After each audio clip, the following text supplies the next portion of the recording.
Yesus wajib karamah ina biru lewat. Sudah tak kusakit tak kunjur manusia. Bari ojende bari nubas. Cufi ojende cufi nubas. Mugumosi ojende mugumosi nubas. Hakol kabar irre ilame irre was ayoni jamas wajina tawara. Amen. Yesus sudah muncul. Nama sempurna juga kawan nagasi batau jalan. Jalan nagasi batau jalan ini. Mesya tu kau ni kesan macam apa? Hari tu kesan kan nama negara kamu tu tolong mana rasa nama uftan. Elai itu menjadi kalau macam irkat tenda nama tu ko. Jangan mahu kalau macam itu.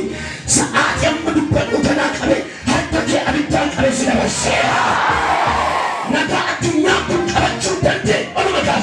Naga dunia pun kami cuman deh. Hari tu dia kami jasa kerjasi bersih. Yang mana dia manusia. Amen amen. Yesus alfat. Mereka masih berjuang itu kuat di kana bote bariera ya danger.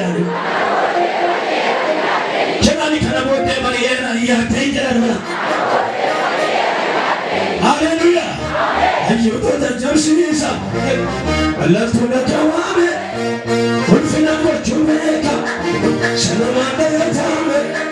Atas mana wakayu. Tawada fakasa. Amasima nakuare. Wanifanya misa. Mana orang tusuk. Masuk sana. Neraka yang sah. Neraka makanya. Mana orang tusuk. Masuk sana. Neraka yang sah. Neraka makanya. Neraka makanya. Neraka makanya.